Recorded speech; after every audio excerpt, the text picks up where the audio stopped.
Estás escuchando Chismes de Historia y Ciencia, el podcast en el que mi papá, que le da penita que le diga enciclopedia humana, pero pues ustedes y yo sabemos que es la verdad, nos ayuda a entender temas que a lo mejor jamás en la vida habíamos podido entender ni aunque nos los explicaran en la escuela. Y claro, todo está contado a manera de chismecito para que ahora sí, cuando nos salgan este tipo de temas en las series o en las películas, podamos decirle a nuestros amigos, yo sé de qué están hablando. Pero bueno, ya sin más introducción, vámonos al tema de hoy. Hola a todos, bienvenidas y bienvenidos al episodio número 189 de Chismes de Historia y Ciencia. Estoy aquí con mi papá Fernando. Hola a todos.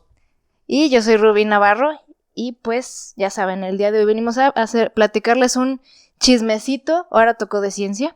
Así es. Y va a estar platicadito así de manera a gusto, no como documental.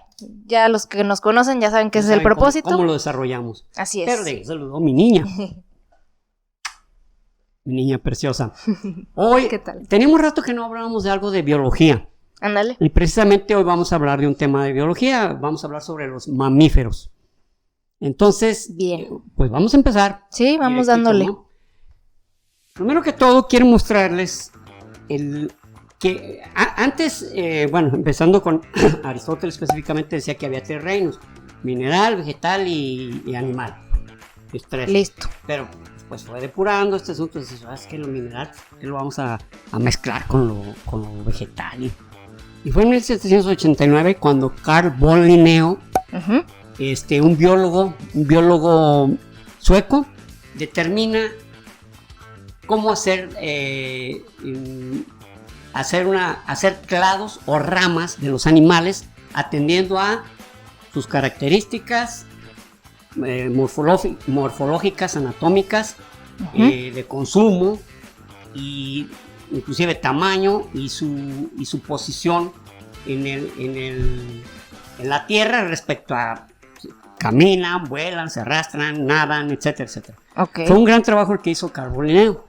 Solo que en ese tiempo él lo estaba haciendo a nivel paleontológico, pero a un nivel paleontológico más, digamos, más rudimentario, más apenas iniciando, ¿no? Porque recuerden que en ese tiempo todavía, pues los animales antediluvianos y pues los monstruos que habían salido y que los habían matado en la Biblia, etcétera. Entonces todavía había que poner orden en todo eso. A ver, claro. Vamos viendo, ¿no? Estos cómo son, empezando y poniéndose con todos los seres vivos y desechando, bueno, no desechando, sino haciendo un lado el reino mineral. ¿Por qué? Porque la mineralogía, la geología, pues es otra cosa, no tiene que ver nada absolutamente con los seres vivos.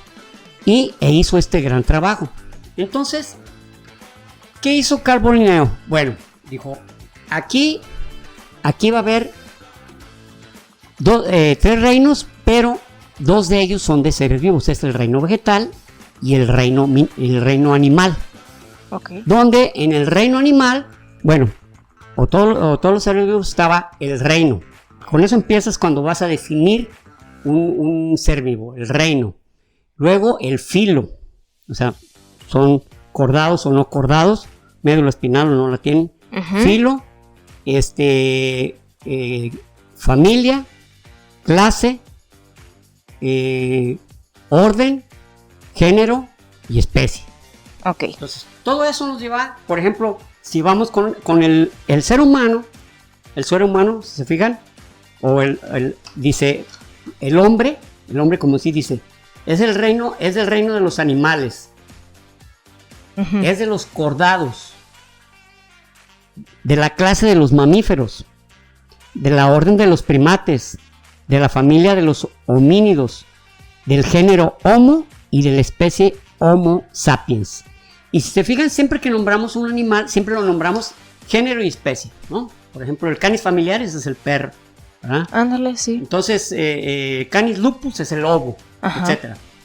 Género y especie, como que es algo, porque pues, no vamos a decir todo.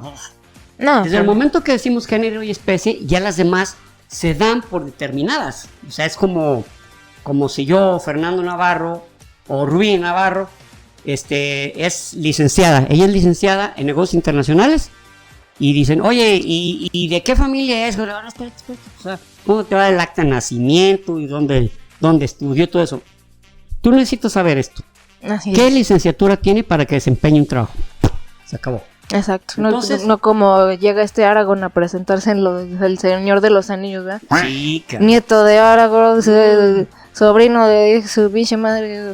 También Sí. tú, o sea, nadie te preguntó eso, Aragorn, y ahí andas de lucido. Sin embargo, es también cuestión cultural, porque por ejemplo los árabes te dicen de qué es, por ejemplo, cuando decimos el ayatollah Khomeini no era su nombre, él era de Khomeini y es ayatollah porque es su nombramiento.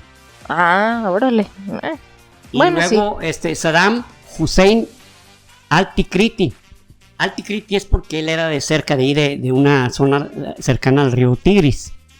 Ok. Entonces, en árabe también se dictamina eso, mira, es de tal familia, tal madre, tal padre, es el hijo mayor, o es el mediano, es una serie de...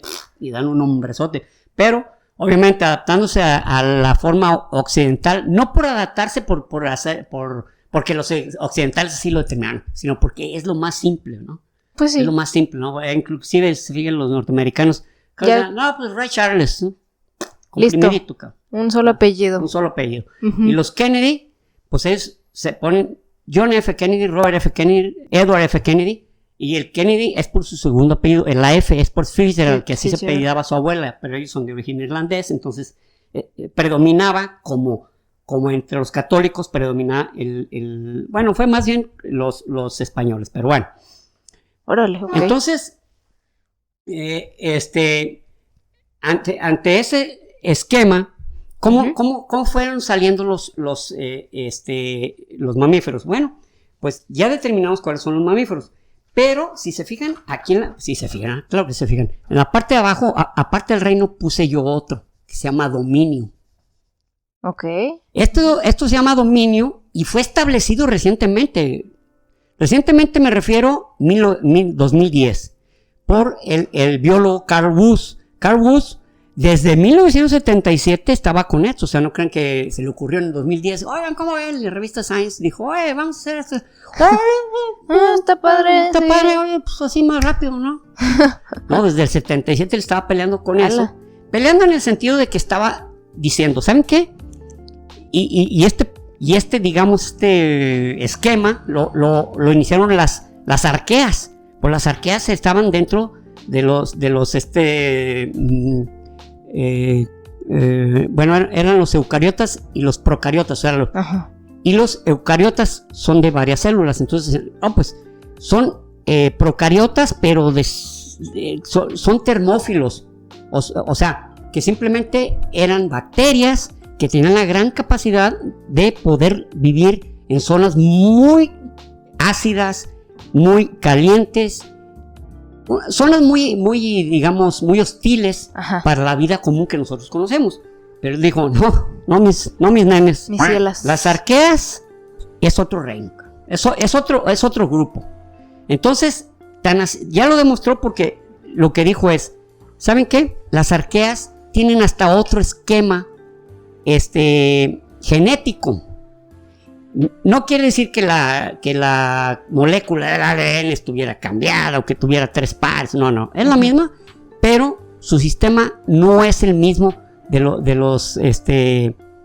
las bacterias, porque primeramente su ADN que lo cubre es diferente, perdón, el gen que lo cubre, la forma en que se desarrolla, la forma en que se reproduce. Entonces Ajá. dijeron, ¿sabes qué? Esto es totalmente otra cosa. fuera, es otra cosa. Entonces de ahí que el dominio ahora sea las bacterias, las arqueas y Eucarias. las eucariotas o eucarias. ¿Dónde? Si se fijan ahí de color azulito, pues por ahí están los animales.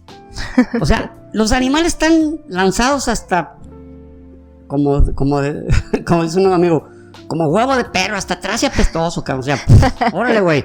Entonces, ya no fue esa preeminencia del establecimiento de los animales, ¿no? Sino que, ¿sabes qué? Pues ya los animales, ya no hay por ejemplo, los mamíferos ya no son una rama, ¿no? O sea, de los animales que se genera otro clado, otra rama. Claro. Pero ya, por ejemplo, es el fungi, que son los hongos. Que los hongos antes estaban como en el reino vegetal, ¿eh? Ándale, sí. Entonces sí. ya no, ya los separaron. Se fueron separados. Luego las plantas, los flagelados, triconodomas, o sea, estos ya son animales microscópicos, pero son animales y tienen varias células. Son eucariotas. Entonces, aunque tengan ese tamaño, igual como los escarabajos, las lombrices, todos son animales, son anélidos, pero tienen varias células.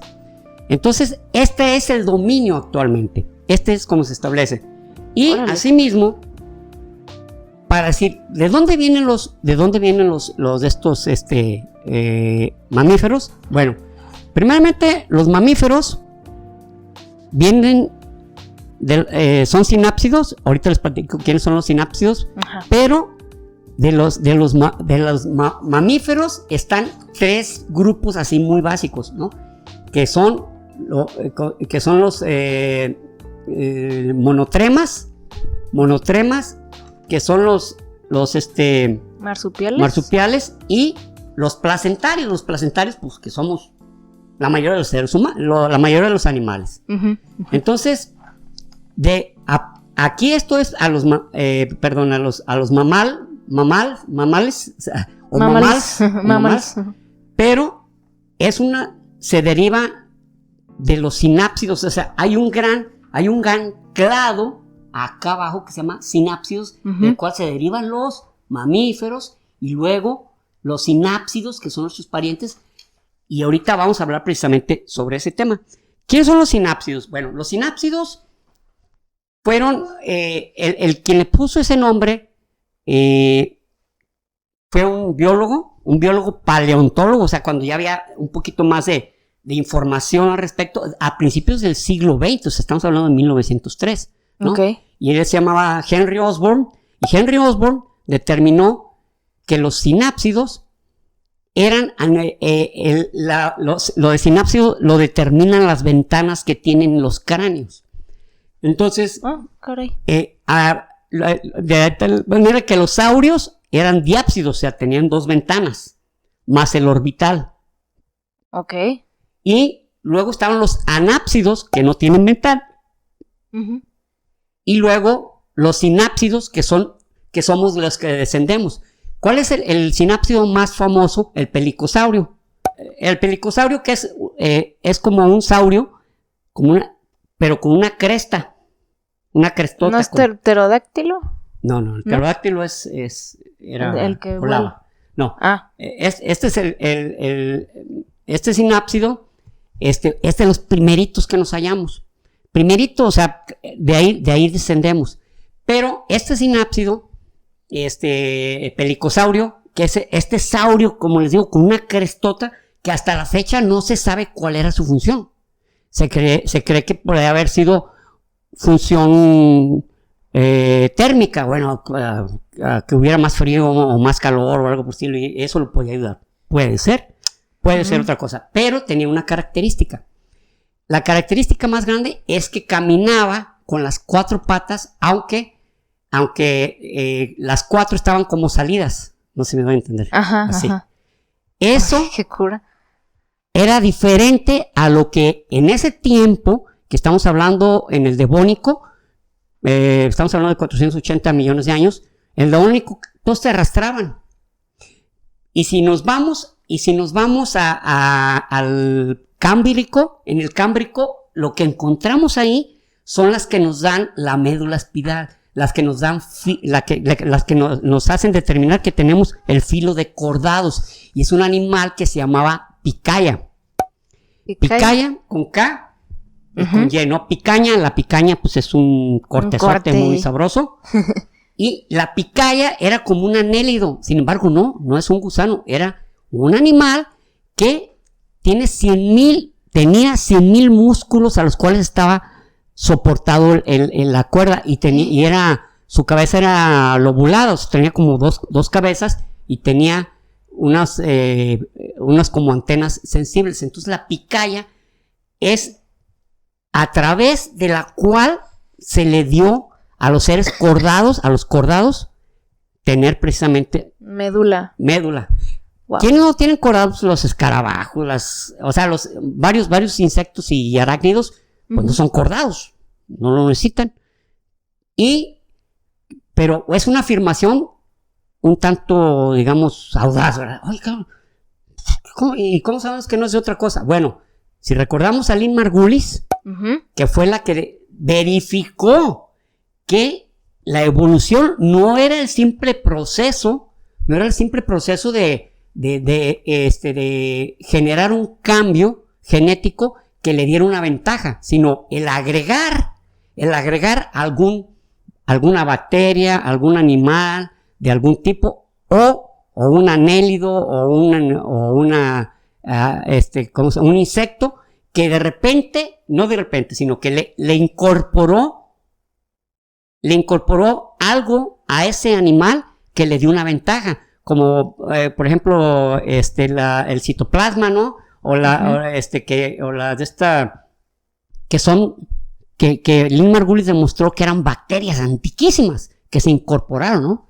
Entonces, de ahí que este animal y se han encontrado miles y miles de estos de las picayas, ¿no creen que Órale. se encontraron 4? No, se han encontrado miles. Entonces estamos hablando en el Cámbrico, 540 millones antes. Entonces, ya en el Ordovícico, en el Devónico, cuando aparecen estos animales, los sinápsidos, estos animales tenían la capacidad de tener una mayor velocidad y no eran dinosaurios. Aunque si les regalan un paquete a los niños de dinosaurios, aparece ahí, pero no es dinosaurio. Órale, no es un dinosaurio, es un sinápsido. Y todos los dinosaurios son diápsidos. Entonces, este es nuestro pariente, es el que no...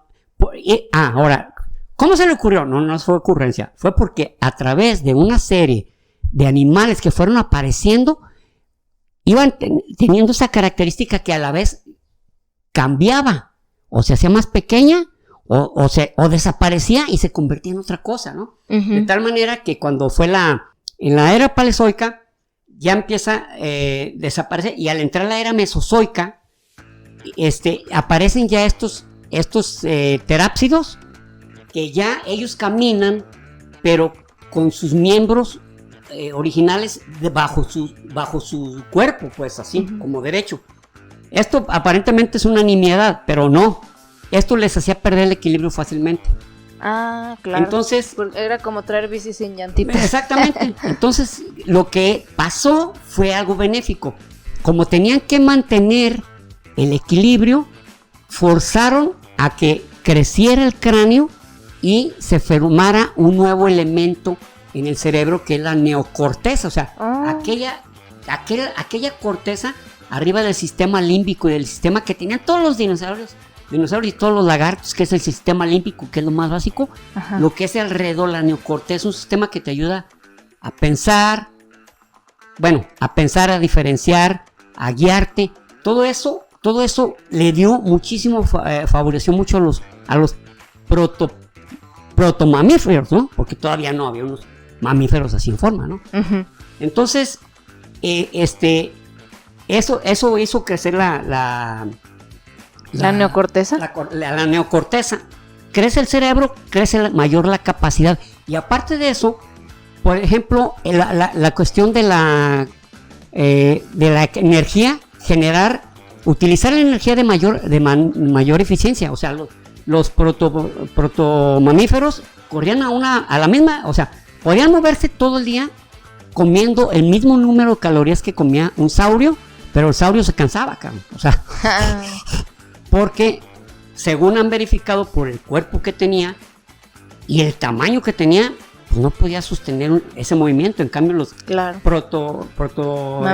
mamíferos tenían capacidad para ir a mayor velocidad, y luego muchos tenían un tamaño muy reducido. De ahí nos pasamos entonces a los siguientes parientes, que son los cianodontes.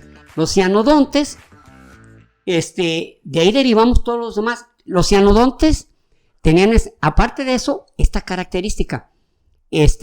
Ya se verificó que ellos eran, que aparte de endotérmicos, o sea, que generaban su propia temperatura, también se verificó, o a través de unos, ¿cómo se llama? Fósiles, que dejaban piel. Está chingonísimo eso. Que quedó piel untada, por así decirlo, como si fuera una crema, que era de arcilla, y ahí se verificaba qué tipo de piel tenía. Pero, sin embargo, en la cabeza se encuentran con que tiene una hendidura que hace pasar un nervio. Ese nervio es altamente sensible.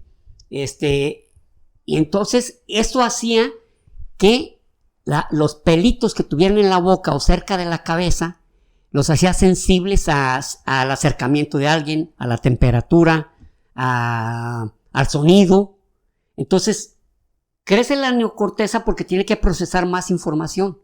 Y al mismo tiempo, esos pelitos que fueron saliendo, que inicialmente su función fue totalmente sensible, empezaron a hacerse en todo el cuerpo. Y esto provocó que, aparte de crecer en todo el cuerpo, pues los hiciera, se llama heterotérmicos, o sea, podían regular la temperatura según necesitaran. Y no homotérmicos, que era la misma temperatura y se la tenía que conseguir. Y exotérmicos, cuando la tenían que tener, que eran todos los saurios que tenían que obtener la temperatura de afuera, o sea, estar en el sol para que le llegara como algunos de los saurios, como el actual, los cocodrilos, que aún existen, pues, está afuera y no está esperando cazar a alguien, está esperando calentarse, cabrón, porque es exotérmico. Y es homotérmico en el sentido de que es la misma temperatura que él va a obtener y que la va a conservar, porque va a pasar la noche y va a estar dentro del agua y lo que sea, entonces tiene que conservar mucha temperatura, ¿no? Claro. Aquí, llega la desaparición del pérmico, que fue la más grande aniquilación de animales que ha existido, pero que dio origen a la época cenozoica, que en esa era cenozoica empiezan a generarse los saurios de mayor tamaño, en el Triásico, y que se apoderan. Ellos dominaron como casi 200 millones de años, y los cianodontes, que había de diferentes tamaños, pues se la pasaban corriendo a toda velocidad, cosa que pues era una ventaja porque no había manera de que los cazaran. Y a su vez, como tenían un sistema ya de pelos altamente sensibles, ya desde el sonido ellos ya sentían que algo venía, o que su olfato, a través de también los huesecillos que teníamos como saurios o como pelicosaurios, se fueron convirtiendo en otra cosa.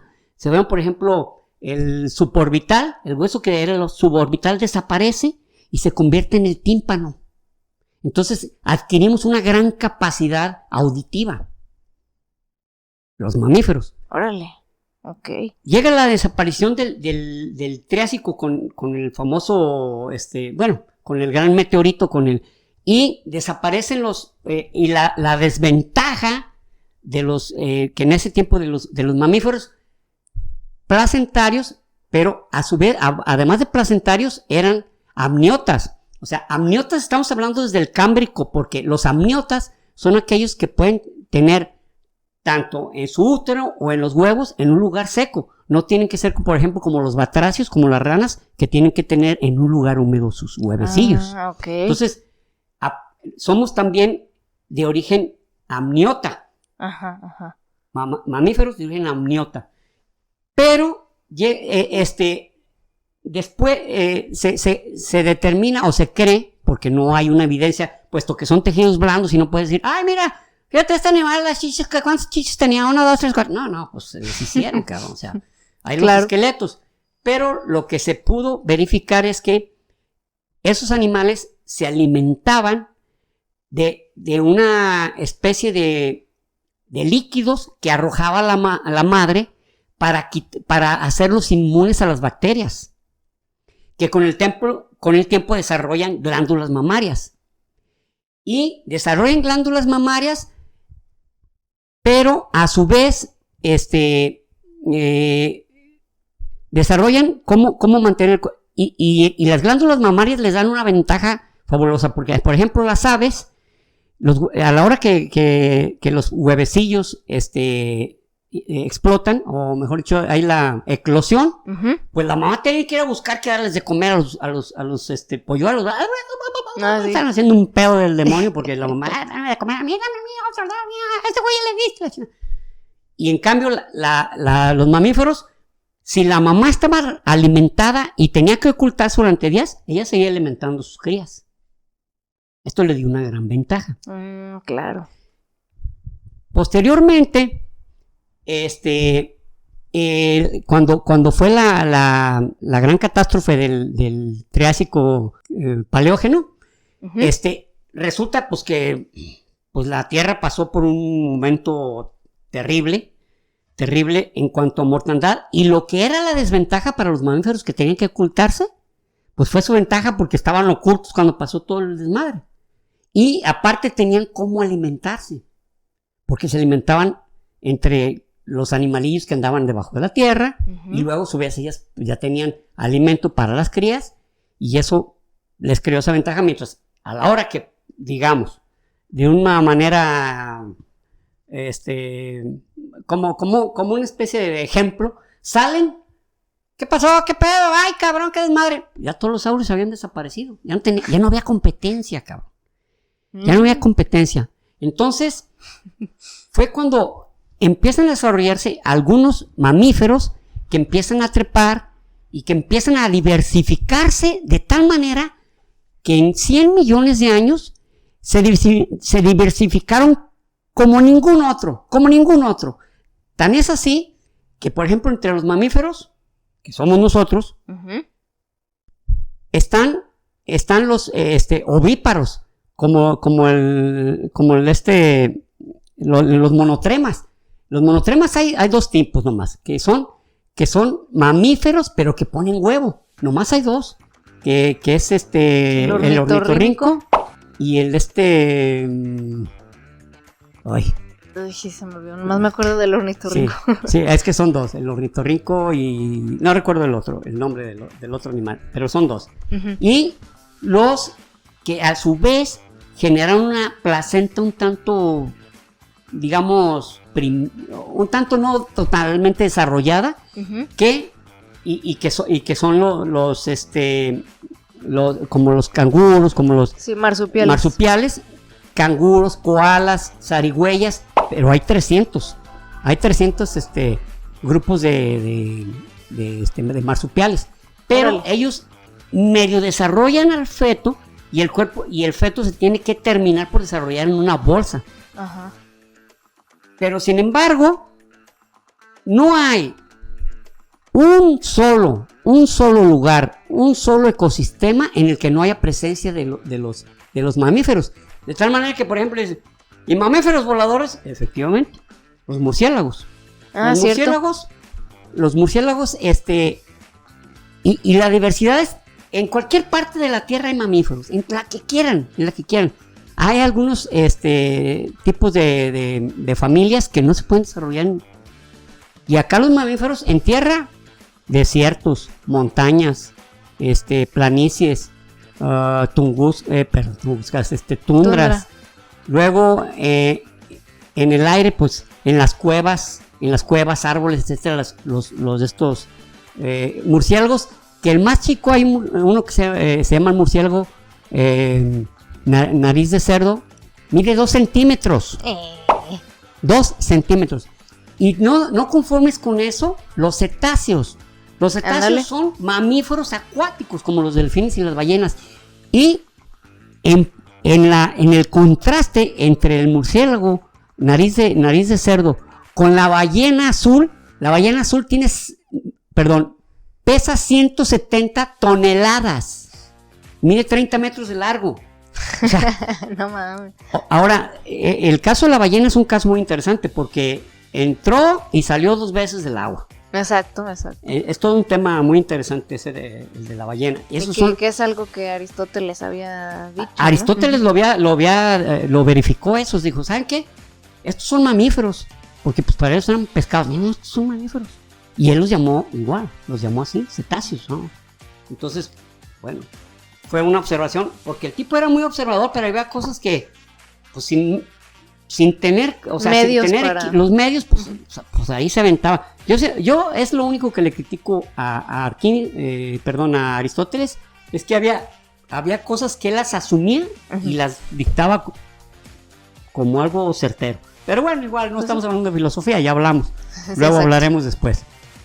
Entonces, ya los mamíferos llegaron a un grupo tan extenso que, pues, bueno, aquí tengo una listita.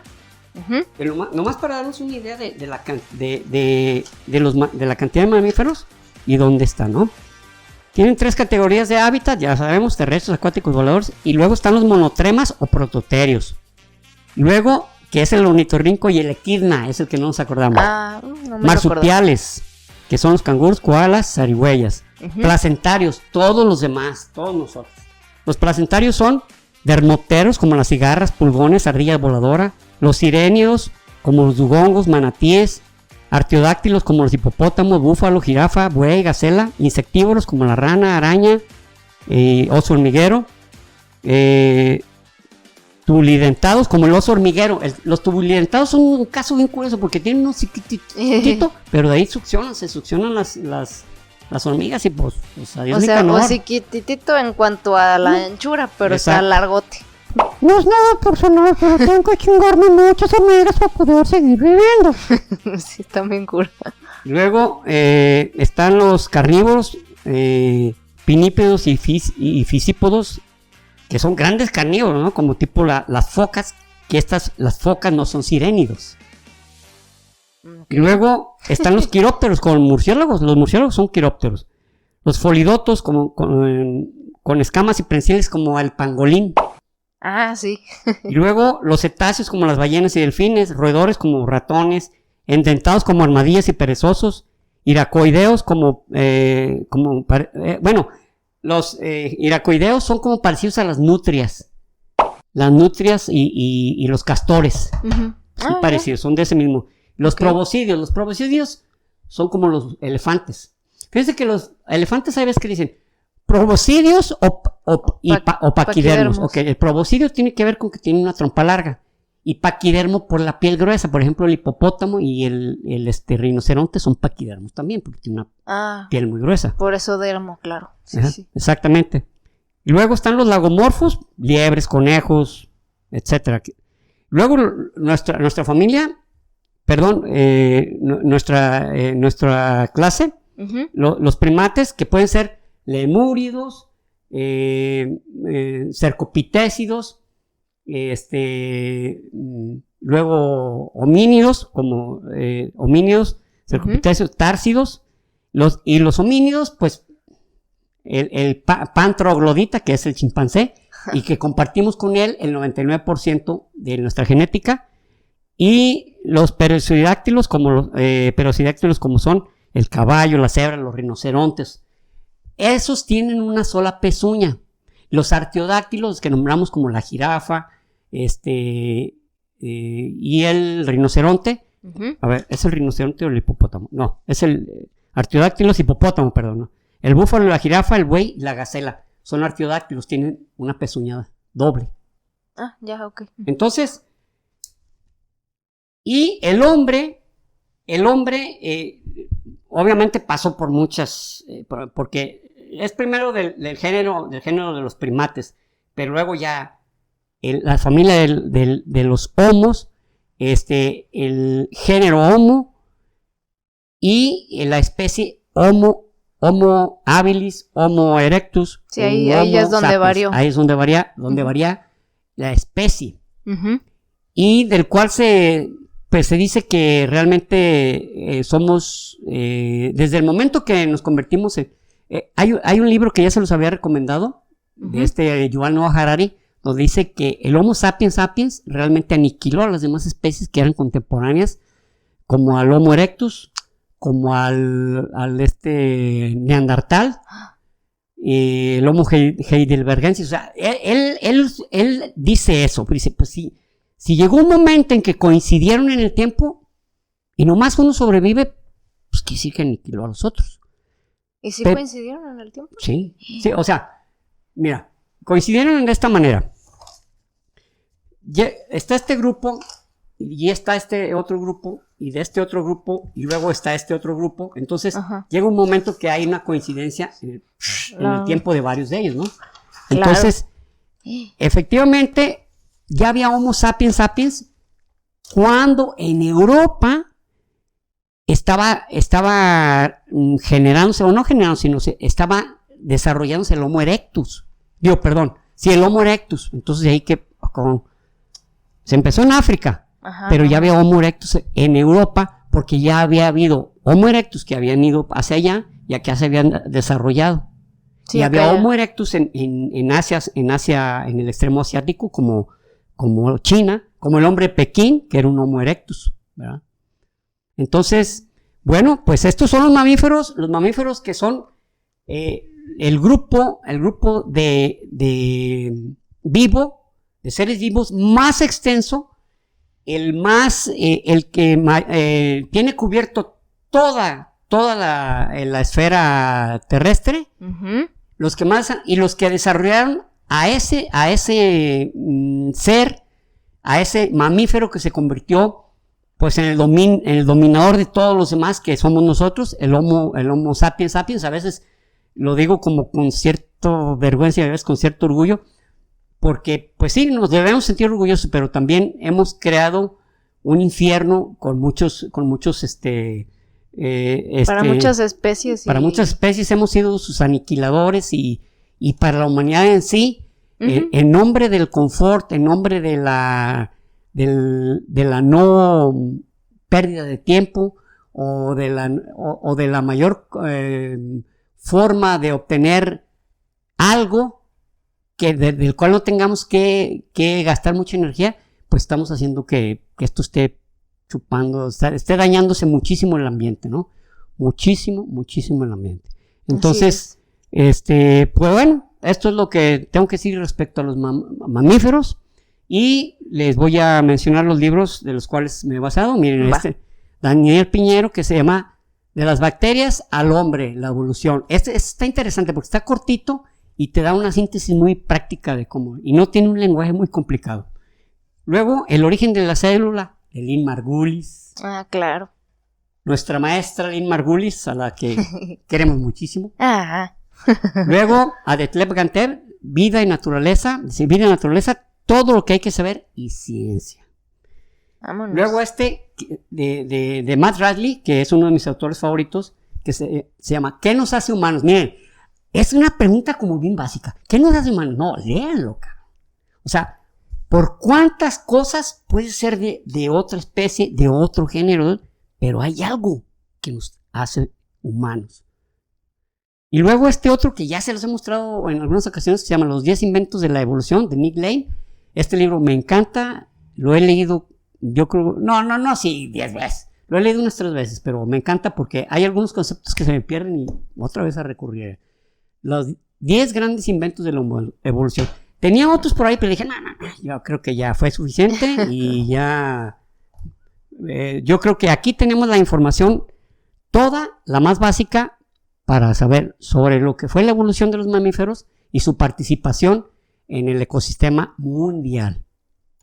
Muchas gracias.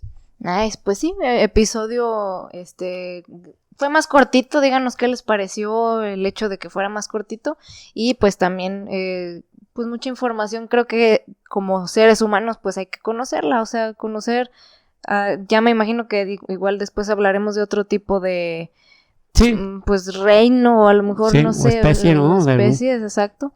Pero pues ahorita empezando por los que nosotros somos. Al grupo que nosotros pertenecemos, que es el de los mamíferos, ¿no? Así es. A nuestra familia.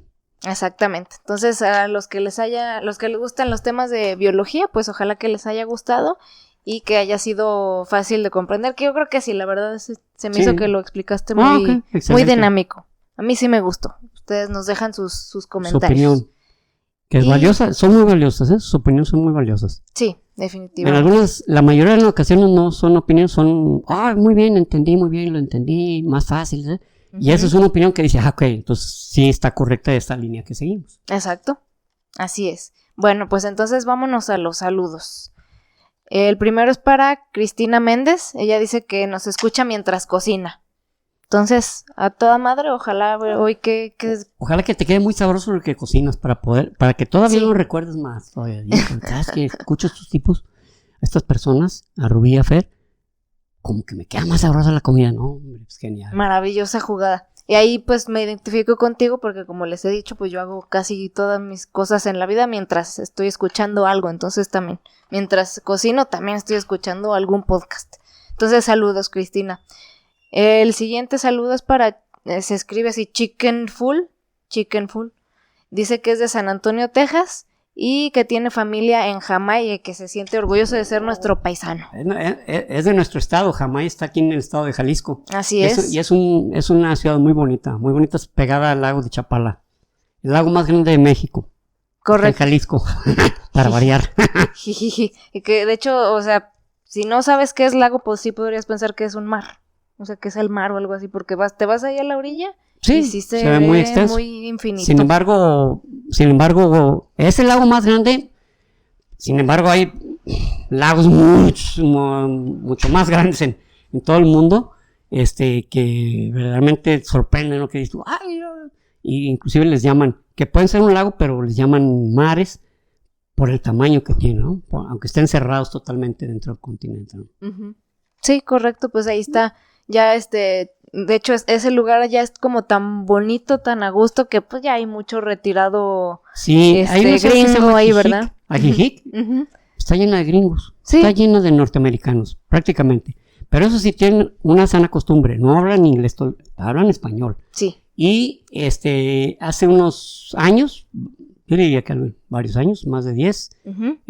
Hubo una reunión de los consejos de colaboración municipal y la presidente era una gringa, pero ya tenía años viviendo ahí y ella y hablando un perfectísimo español, nomás pues sí, el aspecto, y ya ella dijo, no, sí, yo nací en un lugar de Luisiana, no me acuerdo. Ok. Órale, pues sí, o sea, ahí sí se me hace que no ha estado la gentrificación tan súper marcada. Sí, tiene muchos años y no se ha notado, no hay una gentrificación así obvia. No, o sea, nomás porque ves a los señores, pero no es como porque les ni platicamos, que pero los precios, ni que el idioma, nada, está como igual, pues solo ves más gente gringa. Hablan hasta español, o sea, uh-huh. Hacen el mayor esfuerzo porque los primeros que llegaron ahí, que fue de los años 50, ¿sabes qué? Hablan español, estamos en México. Sí, es que y hay que buscar hablar español porque es el idioma que se habla en este país, y también si conversamos en inglés, a veces no sabe la persona que está por ahí cerca si estás hablando de él o si estás a lo mejor demeritando a su persona. Entonces, hablemos español, que no nos cuesta nada. Creo que de diferencia de lo que está pasando en Ciudad de México. Por ejemplo. Que literal, esta vez que fuimos a Madonna, fuimos a comer en la colonia Roma. Una gentrificación. Sí, y aparte, literalmente, en el restaurante, todas las mesas a nuestro alrededor eran gringos. Y los meseros les hablaban en inglés porque ya ni hacen el esfuerzo de hablar español. O sea, ya más bien como para trabajar ahí en la Roma ya tienes que ser bilingüe, porque pues el gringo va a que le hablen y que no se esfuerce y que no tengan que pensar. No, y no más falta que hasta comida americana, ¿no? Ya sé, pero bueno, ya después igual y podríamos platicar de la gentrificación, que de hecho una persona me dijo que sería un buen tema. En fin, siguiente saludo es para Nayelita Kashima. Dice que le entendió mejor el episodio de la película de Oppenheimer después de ver nuestros episodios de Oppenheimer. Fíjate, lo cual, que maravilloso. Es genial cuando te dicen eso. Es que entendí el contexto de esta película o de este tema por haberlos visto ustedes. Genial, cara. Sí, yo lo que dije, pues misión cumplida, entonces qué bueno que ayudó a complementar. Y pues si no lo han visto y si les vieron la película y les quedan dudas, pues vean nuestros episodios y a lo mejor les ayuda. Es muy probable. Y bueno, el siguiente saludo es para Sam Borboya, que se ha estado mochando últimamente. Sam, te vas a quedar en la pobreza por andarnos cooperando, pero tú síguele. Está bien, te lo aceptamos. Te lo aceptamos, con muchísimo gusto. No, muchas gracias, Sam. Te queremos. Y aquí nos vemos pronto. Bueno, a lo mejor cuando salga este episodio ya viniste o ya vas a venir. En fin, el caso es que de ahorita nos vemos pronto. Aquí nos estaremos, ya verán que va a salir un episodio con Sam. Y bueno, el siguiente y último saludo es para, su usuario es Hoja8363. Dice que esta ha sido la mejor recomendación que he recibido de Spotify. Qué genial. Sí, que le han gustado mucho, que tiene 11 años, por cierto, y que sí, le encanta la ciencia. O sea, verdaderamente, no sé cómo llamarlo, me hizo sentir también porque me acordé de mí mismo, ¿no? De que yo de 9 años, 8 años andaba ahí queriendo saber, y 11 años, genial, o sea, eso te va a servir lo que no te imaginas, vas a entender tantas cosas. Sí me dio mucho gusto, puedes ver que hay niños que se interesan en estos temas, entonces, pues la neta que chido. Aparte dice que a él le gusta la ciencia, pero que aparte con nosotros también le gusta la historia. Entonces, qué genial, qué genial. No, padrísimo. Gracias por pasar a saludar acá a YouTube, porque nos escuchas en Spotify, pero quiso ayudar con el algoritmo, ¿verdad?